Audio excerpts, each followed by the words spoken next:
Hello guys, अस्सलाम वालेकुम। Welcome to my another blog. आप लोग भी सोच रहे होंगे कि ये ब्लॉग में कपड़े क्यों दिखा रही है। भाई ये वही सारे कपड़े हैं जो मैंने कल वॉश किए थे। आज इन सबको करना था आयरन, इसीलिए मैं सुबह सुबह ही जल्दी उठ गई थी। सबसे पहले मैंने नाबिया को तैयार किया और स्कूल भेजा। उसके बाद नाश्ता वाश्ता किया। मेरे हस्बैंड के ऑफिस के जाने का टाइम हो गया, वो भी चले गए थे।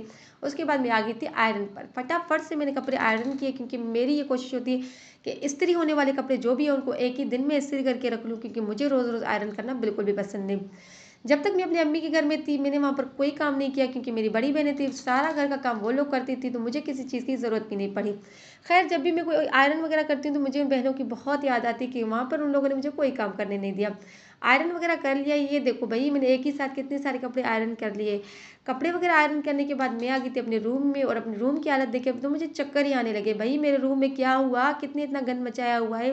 मैंने फटाफट से की सफाई। जैसे कि मैंने अपनी ब्लॉग में बताया था कि मेरी बहन आई हुई थी, तो इतने टाइम से मैं अपने रूम की सफाई नहीं कर पा रही थी, क्योंकि मेरी ये कोशिश थी जितना टाइम हो सके मैं अपनी बहन के साथ स्पेंड कर लूँ। काम वाम तो होता रहेगा भाई, बहनों के साथ जो मोहब्बत होती है, जो बैठ के बात करनी होती है, वो कभी कभार नसीब होती है।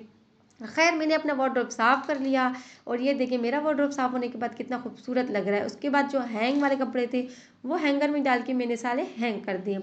आज हमारी मेड ने करनी थी छुट्टी, क्योंकि उसकी तबीयत सही नहीं थी, तो मैंने उठाया झाड़ू। फटाफट से मैंने झाड़ू लगाया। मैं इतनी जल्दी जल्दी में इसीलिए काम कर रही थी क्योंकि उसके बाद मुझे थोड़ा सोना भी है। मैंने अपना रूम साफ़ कर लिया। माशाल्लाह, रूम साफ़ होने के बाद कितना खूबसूरत लग रहा है। रूम साफ़ करने के बाद मैं गई फ्रेश होने के लिए। फ्रेश होकर मैंने ये खूबसूरत सा जोड़ा पहना। उसके बाद मैं थोड़ी देर सो गई थी, क्योंकि मैं सुबह जल्दी उठ गई थी, इसीलिए सोकर उठी तो देखा अनस यहाँ पर खेल रहा था, और अनस के खेलते खेलते उसकी बॉल गुम हो गई, और वो मेरे पास आया, मुझे बोलने लगा मम्मा मेरी बॉल ढूंढ के दे।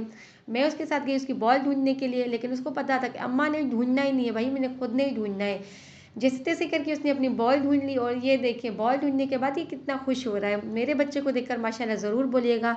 इतने में दोपहर के खाने का टाइम हो गया। आज मैंने दोपहर में बनाई चने की दाल।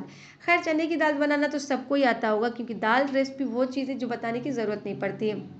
फिर भी मैं ब्लॉग में इसीलिए बताती हूँ ताकि आप लोगों को मेरी ब्लॉग अच्छी लगे, और जो जो न्यू जो कुकिंग कर रहे हैं उनको अगर समझ नहीं आ रहा तो वो मेरे ब्लॉग से कोई फ़ायदा उठा लें। खैर, दाल बनाने के लिए मैंने अनियन को फ्राई किया, उसमें मैंने लाल मिर्च डाले। लाल मिर्च डालने के बाद मैंने उसमें दाल डाल दिए। दाल को मैंने अच्छी तरीके से भुनाई की।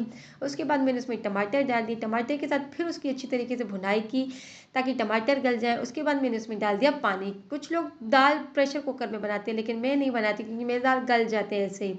उसके बाद मेरी अपनी बेटी को खाना देने के लिए जा रही थी, क्योंकि उसको बहुत भूख लगी थी। और ये देखिए अनाबिया का रिएक्शन, खाना खाने के बाद उसको पता है कि उसकी मम्मा ने ना दाल बहुत अच्छी बनाई, इसीलिए वो हैंड शेक करा है कि मम्मा आपने बहुत अच्छी दाल बनाई है। खैर, अनाबिया को खाना खाने के बाद मैंने अपना खाना लेकर आई, और अपने खाने में मैं हमेशा कच्चा प्याज ज़रूर डालती हूँ, क्योंकि मुझे बहुत अच्छा लगता है। उसके बाद रात के लिए कहीं बाहर गए, क्योंकि आज मेरा दिल था कहीं बाहर जाने का। मैंने खाया जिंगर, मेरे बच्चों ने खाया पिज़्ज़ा, और हमें बहुत मज़ा आया। Thank you for watching. Allah हाफिज़।